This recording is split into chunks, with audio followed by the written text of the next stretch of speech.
Good evening. Good evening. I will help you, but I will not help you with more pictures of death, with tales dressed up as comfort, or theories arranged as if they were life. Words are only auxiliaries. At their best, they point, and at their worst, they interfere.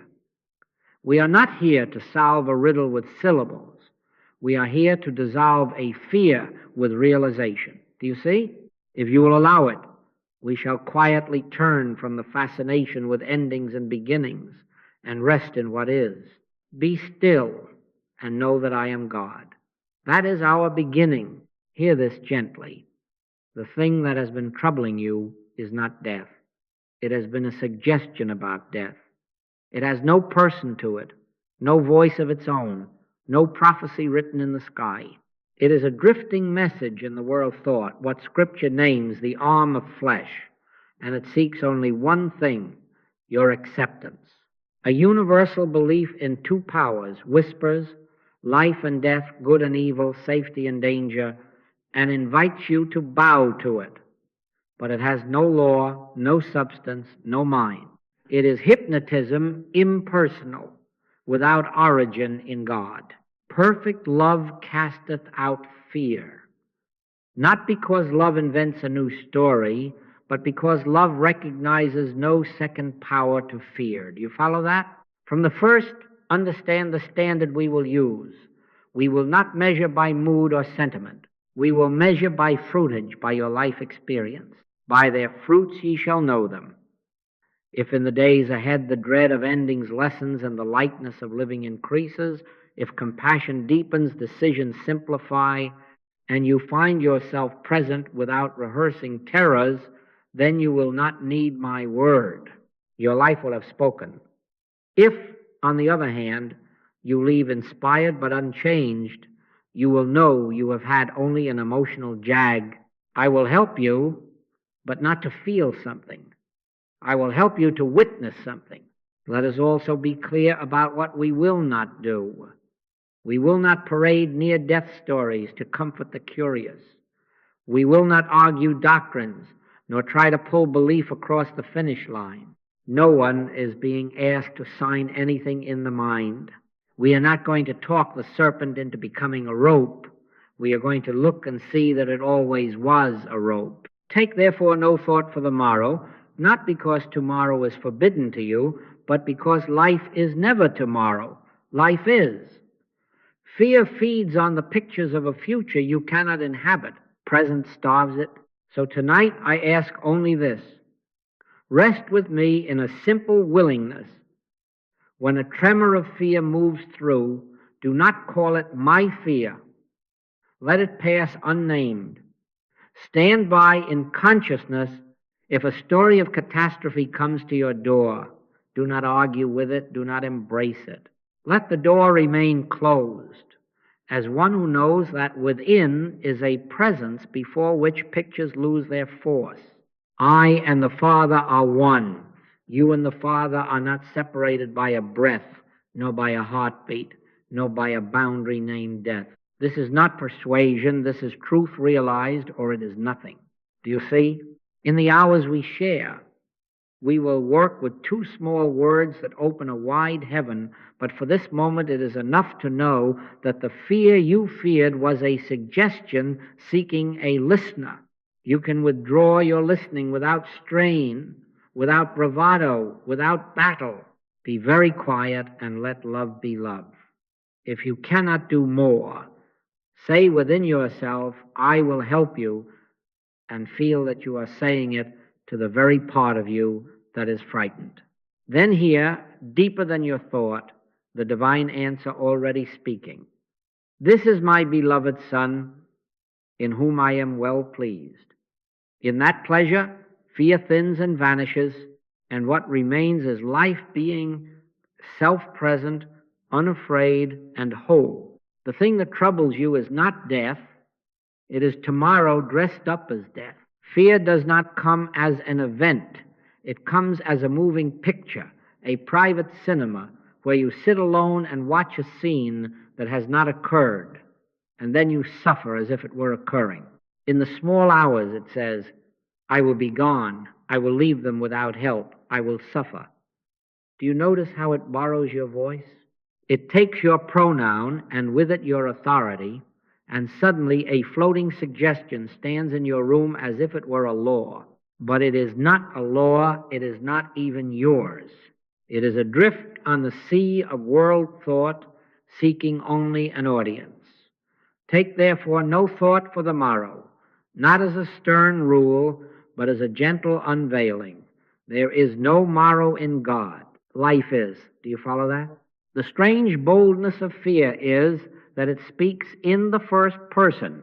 That is its costume. It does not say, a fear is here. It says, I am afraid. I will lose. I will die. And then because you love the name I, you welcome the intruder and call it by your name. From that instant, the movie has a producer. But recognize the device and the authority falls to the floor. This is not your I. This is not your voice. This is mesmerism, impersonal suggestion, whispering the ancient superstition of two powers, life and death, God and something else. Scripture names it the arm of flesh. And the prophets learned to look past it. Fear thou not, for I am with thee. The I that speaks there is not a person propping up another person. It is God declaring God. When that I is heard, the future loses its mouth. So let us be very practical. When the thought of death comes, do not rise to argue it, and do not lie down to embrace it. Do not adorn it with your pronouns. See it for what it is, a weather pattern in the mental atmosphere, not an identity. You are not under obligation to host a storm. Step back half an inch in consciousness and notice the trick. It speaks as you. The very moment you see that, relief begins. It is not yours. It is suggestion. Drop it. That is not bravado. It is obedience to resist not evil. Meaning, of course, do not wrestle with a shadow and thereby give it weight. Stand still. Now is the accepted time. Behold, now is the day of salvation. Now, not tomorrow. Salvation from what? From the hypnosis of a future that claims power. How does fear get its power? Only by chronology. It points ahead and says, there over the hill, doom. But what is over any hill except more now? Lo, I am with you always, not later, not if, not when. I presume that means always, including any hour the world names last. Therefore, the only place fear can bite you is the only place it cannot live, the present. Bring it here, and it is without breath. Do you see? Bring the picture to now, and behold, there is no picture, only presence.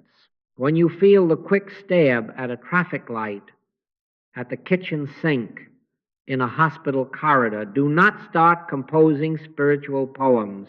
Be very simple. This is not mine. This is not a self. This is suggestion. Then be quiet. If you need a word, let it be the smallest. I will help you. Say it not to the picture, but to the frightened sense that would watch the picture, and then listen. You will hear beneath your word the ancient voice saying, this is my beloved Son in whom I am well pleased. Pleased now, not when you have improved. Pleased in being, not in a promise. That one sentence deprives fear of its stage because it establishes your identity in God and God's identity in you, and there is no tomorrow in that oneness. You will know you have met this correctly when the waves shorten. A fear that once occupied an afternoon will pass like a cloud. You will not announce victory. You will simply find yourself making supper without rehearsal of endings, that is, fruitage. If it lingers, do not condemn yourself. Only remember, it is not personal. It has no name, no law, no mind, no person. It is only a voice looking for your lips. Deny it your lips. Drop it and rest in the still, present I that never begins and never ends. In that I tomorrow cannot live, and death has no tongue with which to speak. The infinite way is built around a few words. The first of these words is as, the second is. Words are only auxiliaries, I know, and sometimes they interfere. But if you will let these two be not phrases but doorways, they will lift you out of argument into realization.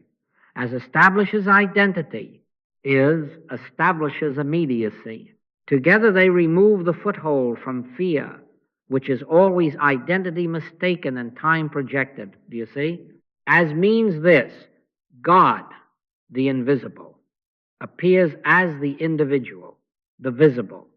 God is manifest as individual being, not above you, not outside you, not lending you life by the month, as you, I, and the Father are one. When the Master said, "He that hath seen me hath seen the Father," he was not boasting a special flesh. He was revealing a principle. The Father appears as Son. The life appears as life. The light appears as consciousness. This is my beloved Son, in whom I am well pleased. That is not a certificate for one man 2,000 years ago. It is the eternal announcement of identity, God appearing as you, as me, as the flower by the road, as the stranger in the market. In that, as separation dissolves, there is not God in you, there is God as you. The belief in two powers, God and death, spirit and matter, has no oxygen in that atmosphere. Do you follow that?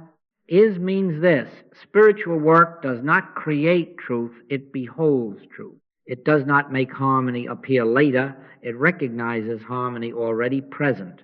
Now is the accepted time. Before Abraham was, I am. 2 times 2 is 4. Your thinking it or not thinking it does not make it more or less 4. So it is with life. Life is, love is, harmony is, abundance is, omnipresence is. I am. You do not set about to engineer a future where God might be more real. You settle into the fact that God is the only real now. That is why you cannot be helped much by reassurance, by positive thinking, or by exquisite speculation about afterlife. All of that still keeps attention in time, in hoping, in arranging, in waiting. The Spirit is not a promise, it is presence. Let me say that again, because your habit will try to slip past it. You are never trying to make a condition change. You are learning to see that God being all, there is no condition apart from God to change.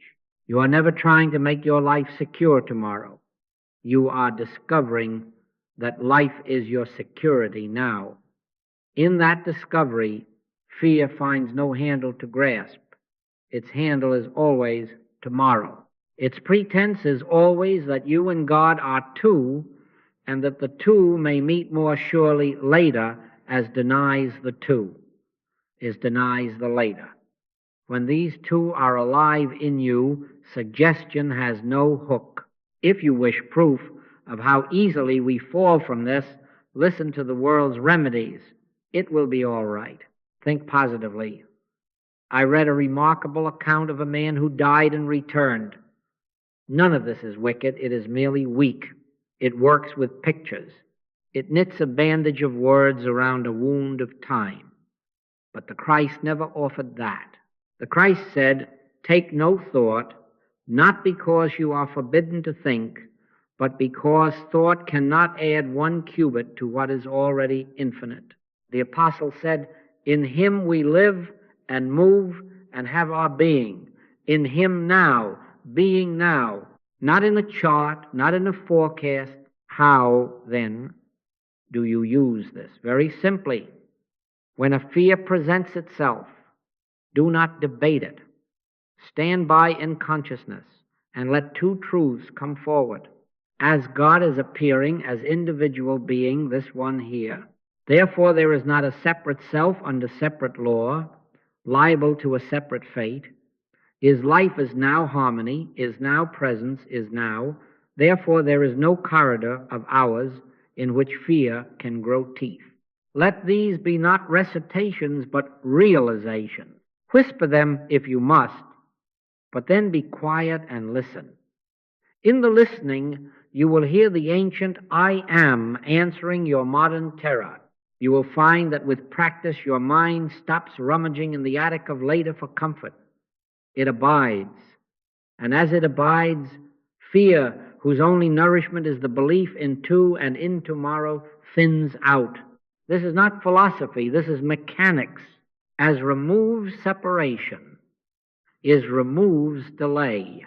What remains for fear to stand on? Nothing but the arm of flesh, which is nothing. I will help you to remember this when the next movie starts to roll. You will learn to bring it to now.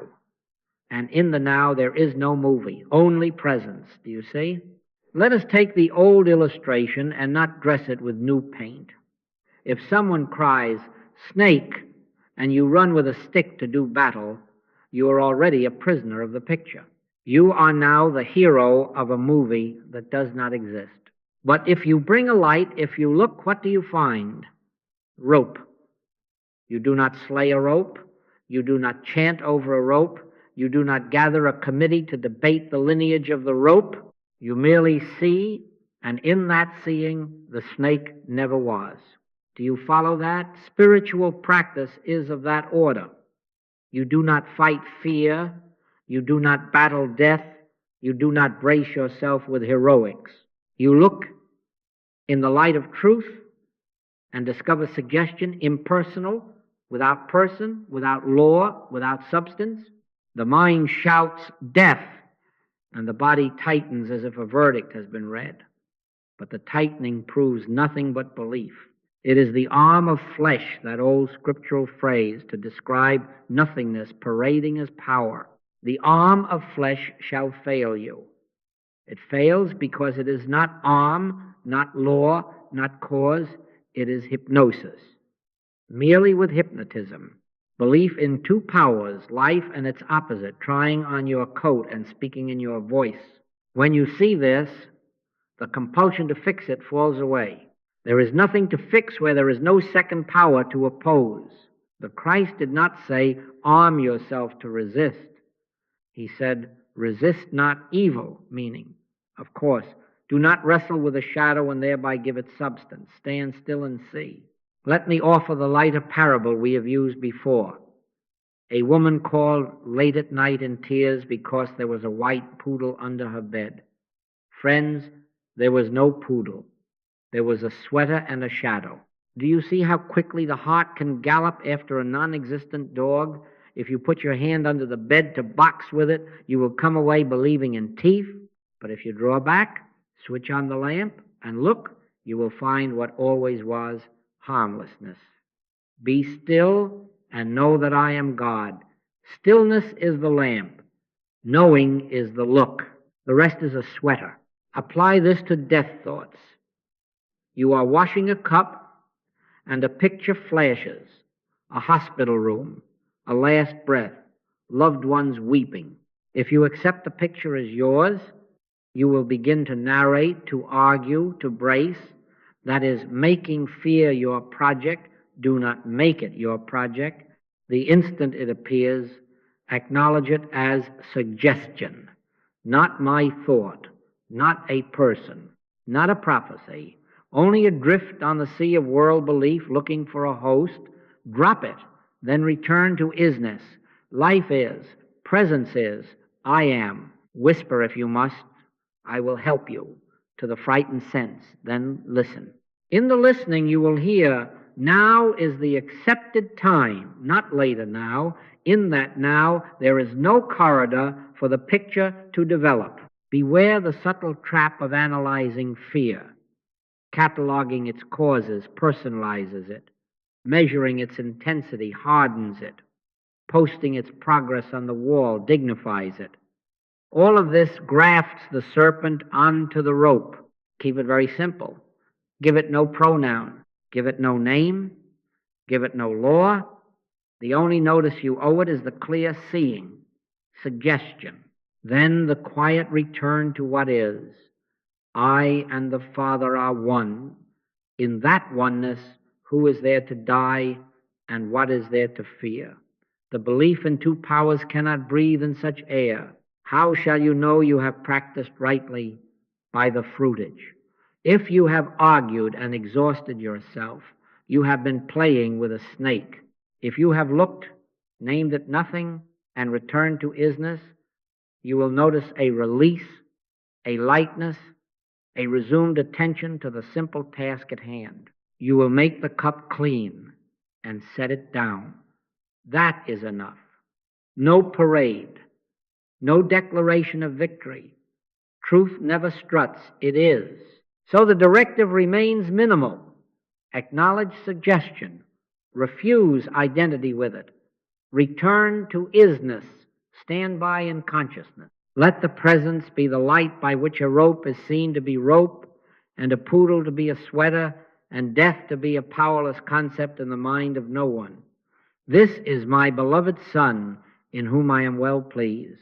In that pleasure, fear finds no home, and you find yourself not braver, but freer, without battle, without noise, at peace. Do you see? What actually happens after death? I will help you, but not by laying out charts of invisible countries or rehearsing travelers' tales. Words are only auxiliaries, and maps of a land you have not entered may only sharpen your fear of distance. The more honest question is this: what is life before death? If we can discover what life is, its source, its nature, then the anxiety about an after will answer itself without spectacle. Do you see? You are not asking for a tour of tomorrow. You are seeking freedom from a suggestion that masquerades as knowledge about tomorrow. Freedom does not come from more pictures. It comes from realization now. Notice the hidden premise whenever the heart trembles at after. Beneath it lies the quiet claim that life is in time, in matter, in breath measured on a little dial. If that premise were true, then your question would be urgent and unanswerable. For matter breaks, and time spends, and breath comes and goes. But the Christ did not live out of that premise. I and the Father are one. That is not poetry. That is identity. God, the invisible, appearing as the individual, the visible, as in Him we live and move and have our being. Being, not becoming now. Before Abraham was, I am. That is not a riddle. It is isness. If life is spirit, God life, that is, if life is not in the calendar, but the calendar in life, then the category named after no longer holds your fear in its fist. You see how the world instructs you. It says, you are a person who has a little span, and your span must be protected, extended, and eventually surrendered. Then naturally you ask, what next? But the Spirit does not speak that way. The Spirit says, Son, thou art ever with me, and all that I have is thine.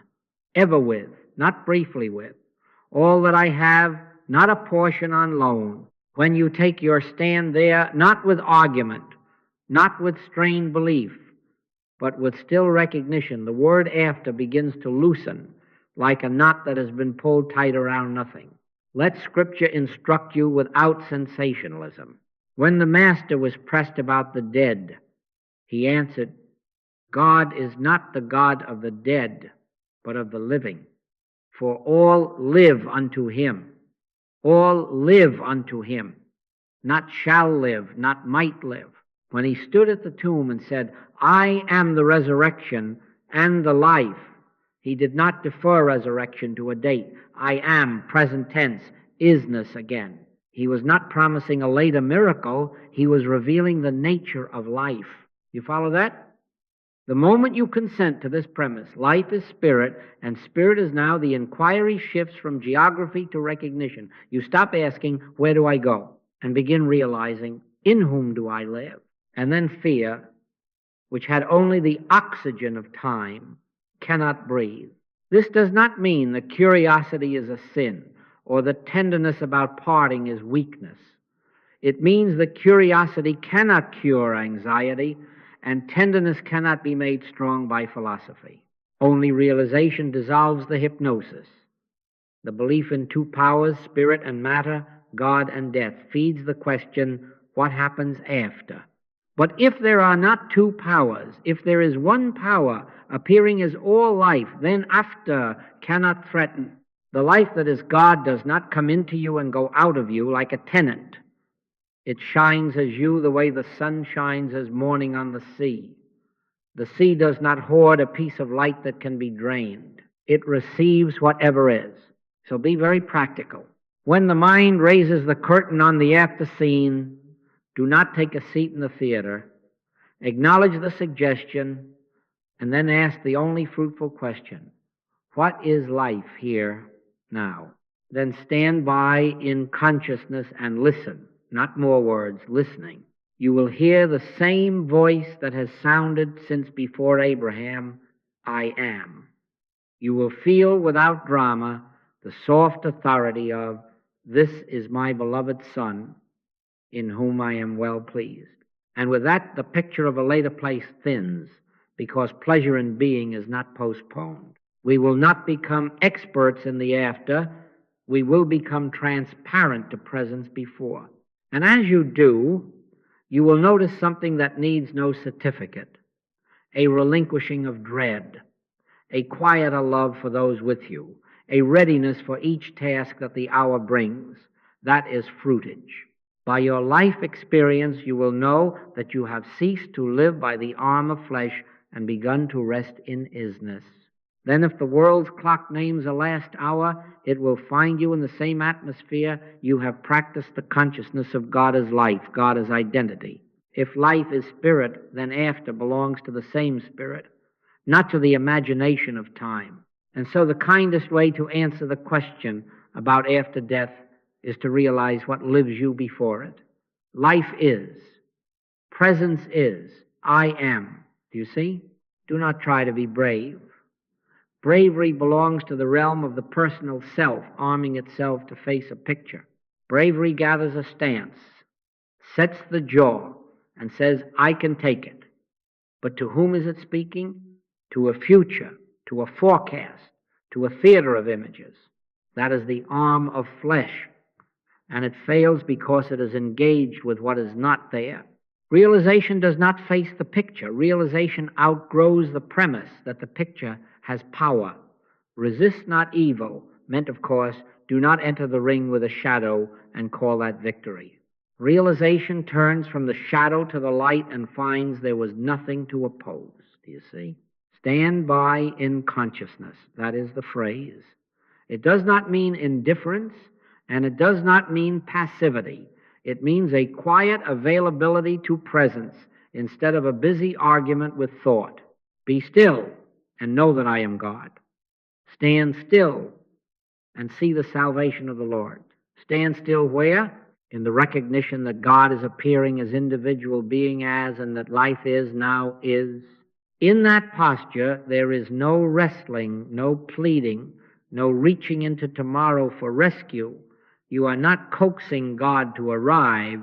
You are letting God be God where you stand. You become not a struggler in time, but a witness to presence. When a call for help comes, keep your ministry small. I have said it to you and I say it again. Reduce it to I will help you. Do not begin to narrate truth, nor to construct futures, nor to debate statistics with fear. Words are only auxiliaries, and in such hours they are often an interference. The mind of the sufferer and your own will seize upon each syllable to weave more pictures. Leave the loom alone. Presence, not speech, heals. I will help you. Then stand by in consciousness, without outline, without project, receptive. Your silent awareness of isness is the open door through which the Christ announces itself. Apply the same to your own tremors. At midnight, a thought of ending rises. The heart runs. Do not summon courage as if you were boarding a ship to a dark shore. Whisper, I will help you, to that frightened sense and then be still. The help you offer is not muscular, it is the refusal to leave the present. In that stillness, you will hear, not from your mind, but from the depth beneath it, "This is my beloved Son, in whom I am well pleased." Identity is established there, not as a person hardening himself against fate, but as God appearing as you, beloved, included, unsevered. In that atmosphere, the picture cannot thicken. It is deprived of time, which is its only food. Do you see why words can hinder? They keep the wheel of imagination turning. They add color to the film and movement to the figures. The more cleverly you speak to yourself about safety tomorrow, the more you have affirmed that safety lies tomorrow. That is how fear is fed. Do you see that the fear is fed by your effort to solve it as a problem in time? Pull the plug. Return to the felt now of being, not an idea of being, not a phrase, but a pause in which awareness stands naked of commentary. "Lo, I am with you always," is not a saying to be admired. It is a presence to be discovered by not filling the space with your speech. Let the practice be simple and exact. The instant a fear arises, stop. Do not correct it. Feel the chair under you, the floor beneath your feet. One natural breath. Consciously know, quietly, not dramatically, life is, presence is, I am. Then do not add. 20 seconds of inner silence, as if you were a steward standing at the door of a house that belongs to another. In that quiet, what needs to be known is imparted. It may come as a soft release in the body, as a loosening of the chest, as a sudden ordinariness returning to the room. You will discover you have not become a hero. You have simply ceased to be the audience to a play. That is fruitage, not a blaze of emotion, but the steady disappearance of rehearsal and the reappearance of the task at hand. You will find by experience that this posture works where bravery does not. Bravery tires, stillness renews. Bravery defends a self.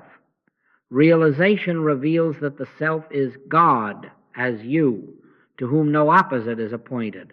I and the Father are one. The fear of death yields not to a shout, but to a hush. You do not overcome death fear with courage.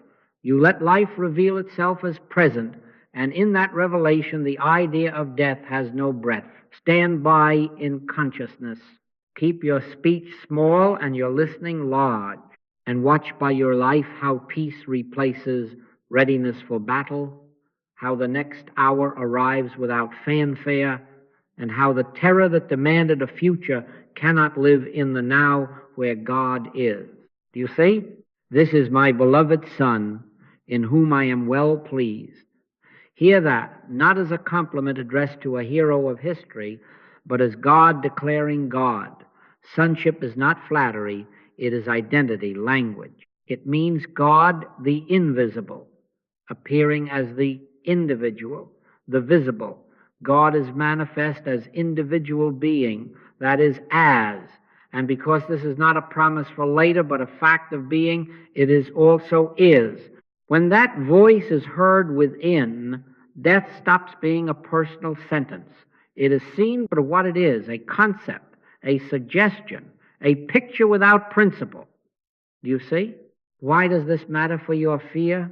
Because fear feeds upon the premise that you are a temporary body-mind operating under a private lease. If you are that, then the calendar is your master and the breath your landlord. But the Christ identity breaks that premise. I and the Father are one. The Father appears as Son. The one life shines as individual life. The river does not lose the ocean by taking the form of a wave. It reveals the ocean in motion. So with you, if you accept yourself as a separate entity trying to get to God, death has leverage. If you consent to your true identity, God appearing as you, death has no jurisdiction, because where would it lay its hand? On God, on what is infinite, indivisible, omnipresent? The belief in two powers imagines such a place. Realization withdraws it. How is this realized? Not as doctrine, but as seeing. Practice the beholding. Look back of the eye. When you are tempted to appraise a face, your own in the mirror or another across the table, let the glance deepen by half an inch. Refuse both the praise of human good and the indictment of human evil as final. Unsee them as causes. Judge not according to the appearance, but judge righteous judgment. Righteous judgment is recognition of source. See through the costume, cleverness, age, charm, awkwardness, sickness, success to the one who is living its life as this one. Silently, gently bear witness, this is my beloved Son in whom I am well pleased. Do not say it to the personality. Say it to the presence that is appearing as that person. Say it to the presence that is appearing as you. It is not a technique, it is the truth. And then be still. Why do I bid you unsee both human good and human evil? Because when you cling to the one, you validate the arena where the other must also appear. Human good is still the arm of flesh if it is taken as life itself. The good deed is not the life, it is a transparency of life. The error is not the life, it is a dimness before the same light. Keep your eye on the light. Then whether the glass is polished or smeared, you will not mistake the glass for the sun. Do you follow that? Middle path, not condemning, not congratulating, but beholding. Make this concrete. A fear rises, I will be taken from those I love. Notice the pronouns and then turn. Who is the I in that sentence? The body-mind with the birthday? Or the Son the Father announces as his own being? If the I is God appearing as individual identity, then what could be taken from whom? Love is not a possession. Love is God, and in him we live and move and have our being. The suggestion cannot find purchase. If you refuse it, you're mistaken identity. It is like a burr stuck to a coat you are no longer wearing. It falls. Drop the coat. Wear the sun. As you keep to this beholding, you will find that the death suggestion tires of knocking. It cannot attach where the sense of a separate, endangered self has yielded to the awareness of Christ identity. You will notice it by fruitage.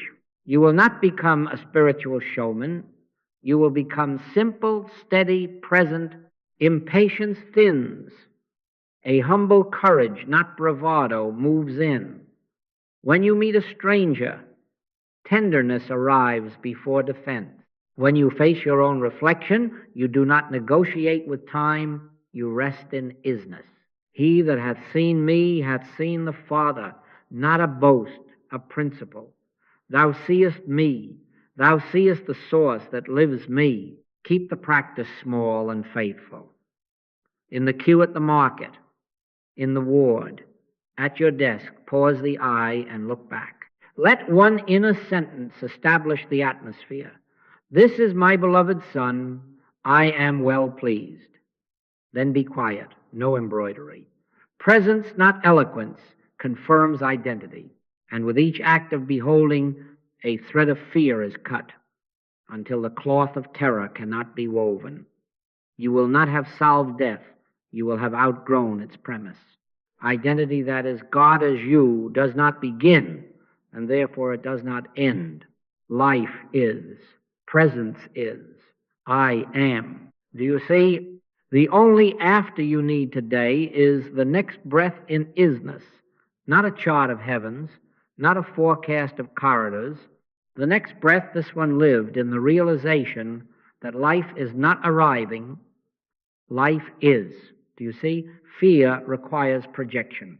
It borrows a canvas called tomorrow and paints its fables upon it.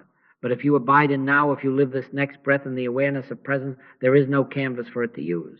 It cannot project upon what you will not extend. Take no thought for the morrow is not a scold. It is an instruction in mechanics.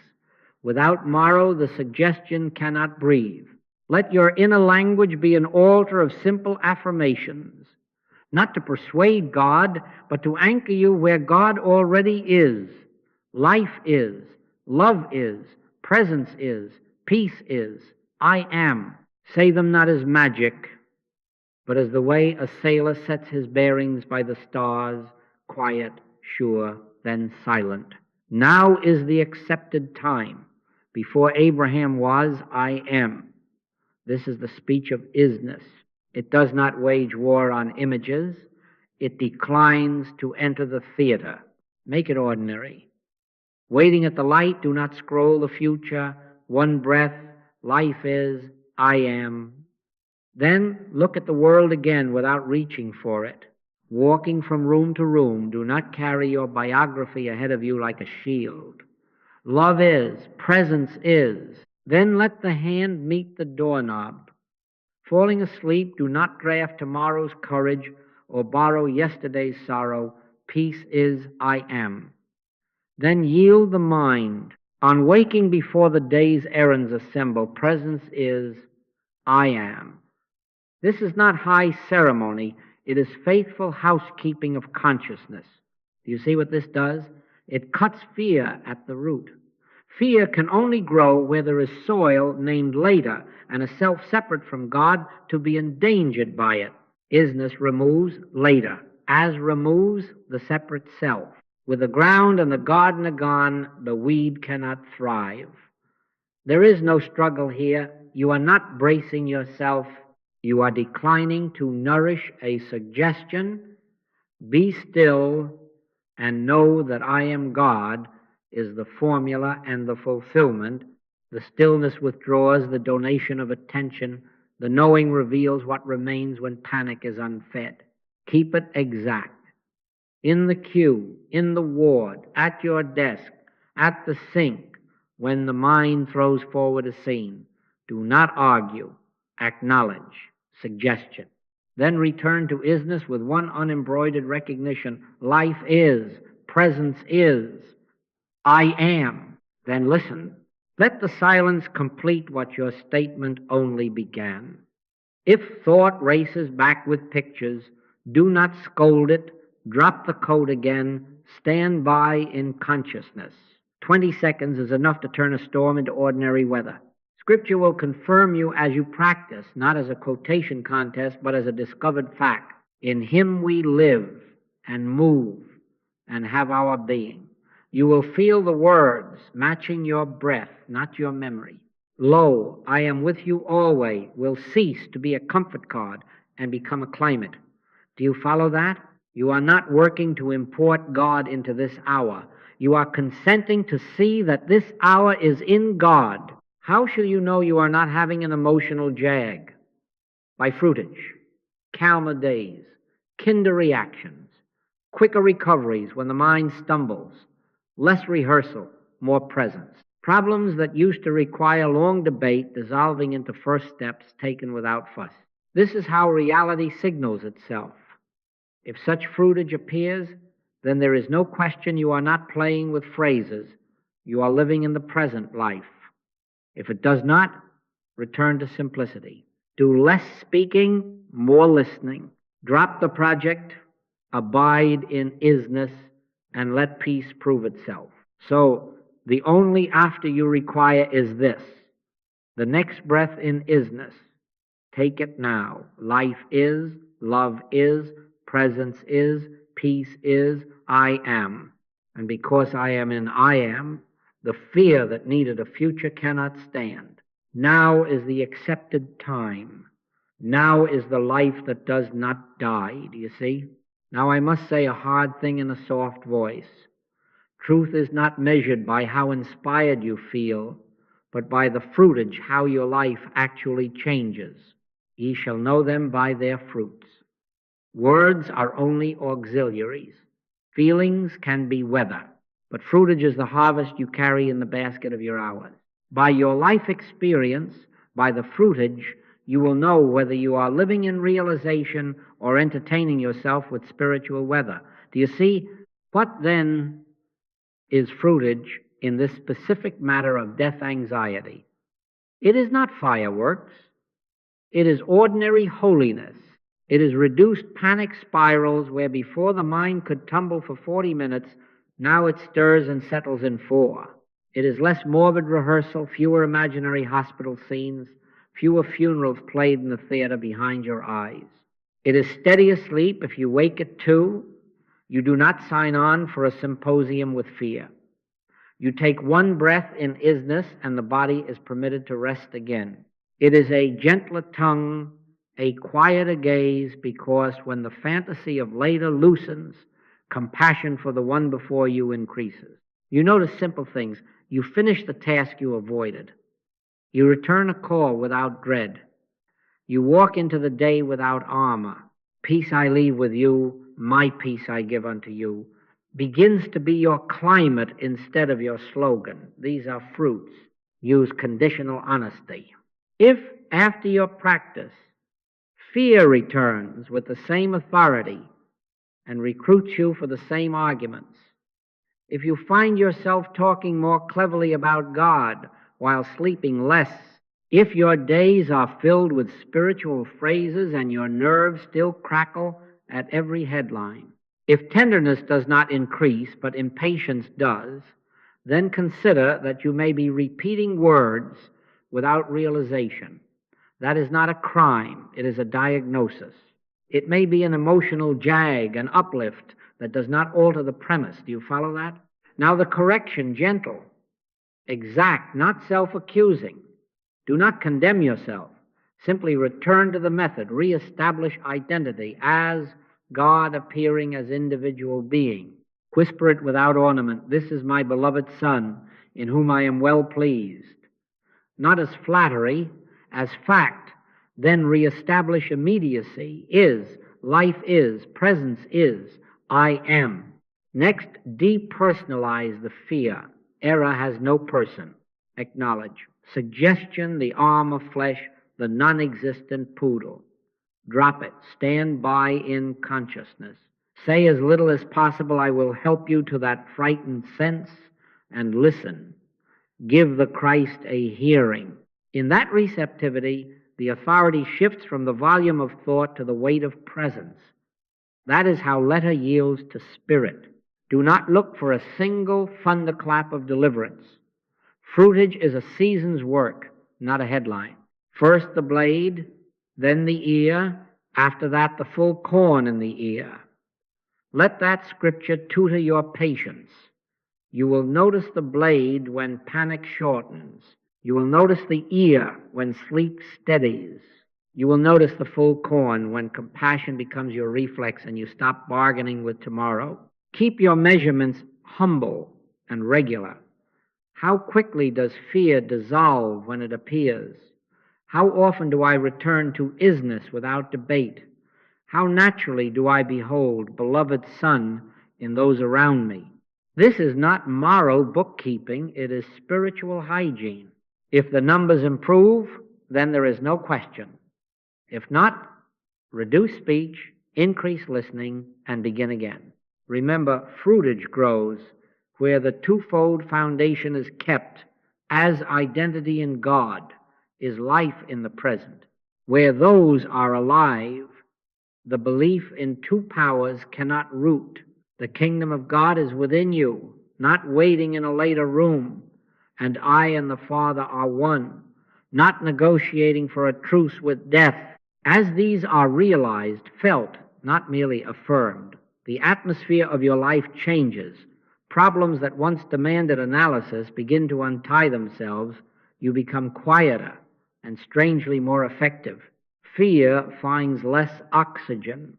When fruitage appears, do not broadcast it. Keep it simple. Be grateful. Be faithful. And continue. If it does not yet appear, do not despair. Return to the door and stand by. Presence is the gardener. Your part is to keep the soil free of tomorrow and the self free of separation. Then the harvest will announce itself not in spectacle, but in the steady peace that proves without words that life is. Do you see? Daily practice is not dramatic, it is deliberate. We begin by priming the pump with letter, and we end by letting spirit flow of itself. Words are only auxiliaries, yet at the start you will require a few true words to align attention. The letter is the handle you take hold of so the inner well can rise. Then, as the water appears, you let go receptivity, listening, presence. Do you see? Practice begins with deliberate knowing and ripens into listening, where fear is replaced by imparted peace. Stage 1, conscious knowing. Upon waking, before you reach for your biography or the news, take 20 seconds to establish the atmosphere of the day, silently, without embroidery, as God appearing as individual being. This is my beloved Son, in whom I am well pleased. Say it not to the personality, but as recognition of source. Then is life is, presence is, I am. Now is the accepted time. 2 or 3 sentences, and then a pause. Be still and know. No effort to feel holy. Simply stand by in consciousness and listen. Your attention is the open door. Let the Christ come and go by, its own law. Use anchors before meals. Stop the reach of appetite into tomorrow. Life is. Love is. Man shall not live by bread alone, but by every word of God. One breath. Then eat in quietness. When handling money, paying a bill, receiving wages, refuse the movie of lack or pride. Substance is spirit, supply is isness. The earth is the Lord's and the fullness thereof. One breath, then transact without strain.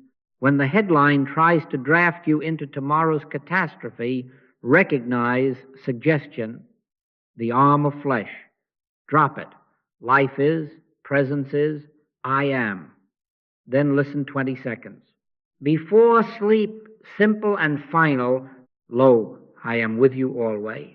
Peace is, I am. Let the mind yield. Keep the script compact and exact. 3 movements. Acknowledge, suggestion, impersonal, a belief in 2 powers, not mine. Affirm, as and is. This is my beloved Son. Life is, presence is, I am. Abide, stop speaking and listen. No straining to hear a sentence. No testing for a sensation. Quiet availability is enough. Do you follow that? The letter primes, the spirit flows. As you are faithful in these small returns, maturation occurs. The statements grow fewer, the pauses grow weightier. You will notice that where once you declared truth for 30 seconds, you now require only a glance inward and the atmosphere changes by itself. This is not neglect, it is ripening. I live, yet not I, but Christ liveth in me. Your major activity becomes receptivity. Guidance is imparted rather than constructed. You will find yourself saying less and knowing more. You will find I will help you sufficient in crisis because presence has become the minister, not your phrases. Now see how this answers the central fear. Death anxiety is a future suggestion in search of your attention. As receptivity grows, your habit of living in tomorrow thins. Take no thought for the morrow, ceases to be an impossible rule, and becomes the natural posture of a consciousness occupied with is. The belief in 2 powers, life here and death there, cannot root where as and is are active. Yea, though I walk through the valley of the shadow of death, I will fear no evil, for thou art with me. With me now, not with me later. The need to secure the future diminishes because you are dwelling in the presence that is the future's very substance. Do not try to make this grand. Keep it ordinary and steady. Waking, eating, paying, reading, sleeping, 10 to 20 seconds of conscious, knowing, then listening. Day by day, the center of gravity shifts from your thought about God to God's knowing of itself as you. By your life experience, by the fruitage, quicker quieting of fear, kinder reflexes, simpler choices, you will know the pump is primed and the water is flowing. Then when the mind throws up its last and largest picture, you will find you cannot be conscripted into rehearsal. You will already be living in the now where God is. Be faithful in the little, presence will be great. Do you see? We do not prepare for death by collecting answers. We prepare by living in a consciousness in which fear cannot rule. Knowledge plays with pictures, presence dissolves them. Knowledge wants description. Presence is the life itself. At the last, words will have nothing to hold on to. The letter is an auxiliary, the spirit is the actor. Therefore, the way to meet the moment of death without terror is to learn now the consciousness of presence that makes terror impossible, do you see? To personalize the final scene.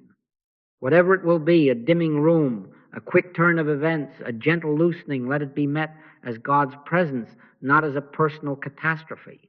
The suggestion will try to say, this is happening to me. This is my end. That is the old costume, speaking the belief in separation, rehearsing its line. Do not argue with it. Do not decorate it. Acknowledge, suggestion, the arm of flesh. Then stand by in consciousness as God appearing as individual being. His life is, presence is, I am. 20 seconds of stillness is enough to open the door for the Christ to declare itself, Son, thou art ever with me, and all that I have is thine. Hear that not as a sentimental saying for another world, but as the continuity of being that is true now and then, here and there, this side and that side of any curtain the senses draw. Do not require a spectacle to be at peace.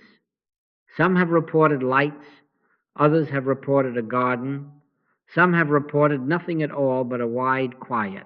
Peace is not dependent on a particular narrative of what you will see. Peace is the climate of presence realized. In Him we live and move and have our being. If that is true, if it is true, then moving from one room to another does not sever being. If that is true, then a change of scene cannot introduce a second power. Terror needs a plot. Presence is plotless. Do you follow that? You may ask, what shall I do in that very hour? As little as possible. The same as we have practiced in little hours. Reduce speech. Increase listening. If the mind throws up pictures, machines, partings, darkness, do not put the glove on and enter the ring. Resist not evil. Turn attention to the simple recognition that has sustained you day by day. Life is, presence is, I am. Then silence. If there is a helper by your side, let them say no more than I will help you, and let their realized quiet carry the weight. Words are only auxiliaries, presence ministers. Understand that the final scene is not a test you must pass. It is a suggestion you do not need to sponsor. The snake in the rope looks largest at dusk. So do the pictures when the senses are shifting. But dusk is not an entity. It is light measured thin. The white poodle that is not there looks most convincing when the eyes are tired. Error has no person, no law, no substance.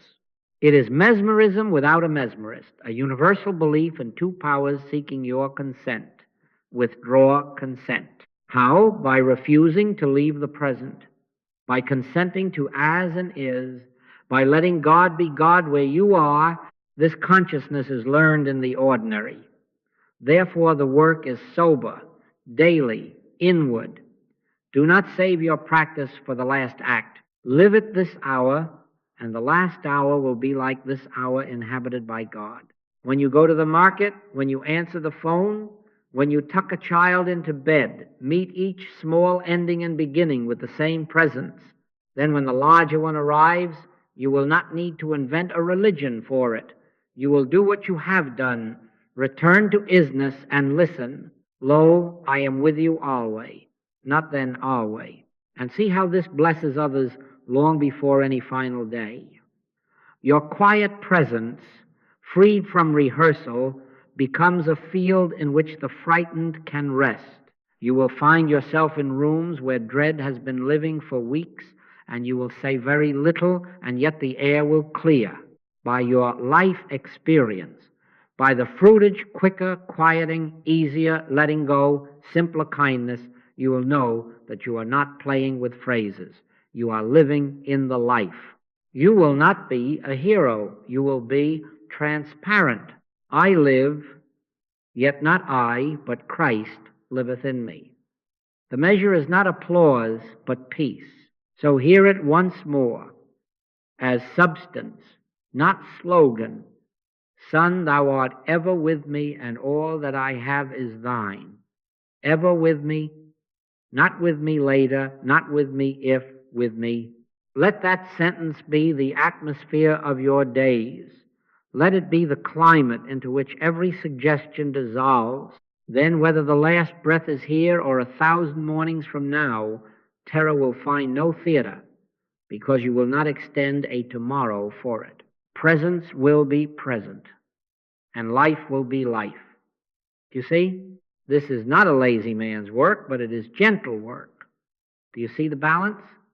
No strain, no heroics, no marathon of affirmations, but faithfulness, quiet, persistent returns to as and is. The path is simple, but not casual, like clearing a spring. You remove a handful of leaves each day, not because the water is weak, but because the wind brings suggestion. You do not fault the spring, and you do not moralize the wind. You quietly clear, you quietly return, you quietly drink. Be still and know that I am God. Keep your speech small, especially in the presence of suffering. Words are only auxiliaries. Avoid the bravado of borrowed phrases. Do not console with slogans.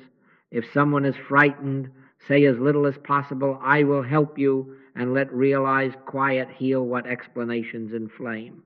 Keep your voice from decorating what presence can dissolve. My speech and my preaching was not with enticing words of man's wisdom, but in demonstration of the Spirit and of power. Power is presence realized, not eloquence displayed. Take this as your working refrain. When fear speaks, do not argue with it. Recognize suggestion, impersonal, the arm of flesh, a universal belief in two powers seeking sponsorship. Drop it. Return to isness. Life is. Presence is. I am. Then listen. 10 seconds, 20 seconds, enough for the inner government to resume. If the picture returns, do not accuse yourself. Repeat the procedure. Recognize, drop, return, abide, listen. These 4 or 5 movements will outlast the most persistent storm. You are not conquering. You are withdrawing consent. Hold fast to as and is. Identity as, God appearing as individual being. Immediacy is, harmony is, peace is, love is, I am. These two remove fear's oxygen, no separate self to end, no future to project. Practice them not as ornaments, but as atmosphere. Whisper, this is my beloved Son, in whom I am well pleased. And then stop speaking. The stopping is as holy as the statement. Do you follow that? Let fruitage be your teacher. Ye shall know them by their fruits, by your life experience. By the fruitage you will know if realization is present. If fear shortens, if kindness quickens, if your evenings rest more easily and your words carry less heat, then there is no question. If not, do not dramatize the lack, simplify the method, reduce speech, increase listening, keep the refrain. Recognize, drop, return, abide, listen. In time, the water clears by itself. First the blade, then the ear, after that the full corn in the ear. Let the season complete its own arithmetic. Remember, this is not a project to be finished. It is a life to be lived, gentle, daily, faithful, waking, pausing, paying, reading, loving, short visits to as and is, tiny obediences. You will find that the presence of God becomes the quiet undertone of your hours, and fear, deprived of tomorrow, has no place to stand. Peace I leave with you. My peace I give unto you, not as the world giveth. Not as the world, no surge, no spectacle, steady peace that does not bargain with time. You are not alone in this practice. Help is present. Lo, I am with you alway. Alway is the covenant. I will never leave thee nor forsake thee. Never is the measure. Take these not as promises pending fulfillment, but as realities awaiting recognition. Stand by in consciousness and let the Christ confirm itself. Then when any suggestion, large or small, knocks at the door, you will find you have no house for it. Presence is the dwelling, life is the light, you abide in both. So the quiet demand stands, not lazy but gentle, not dramatic but daily. Recognize the suggestion. Drop it. Return to isness. Abide and listen. Then, by your life experience, by the fruitage, let peace prove itself. Thank you.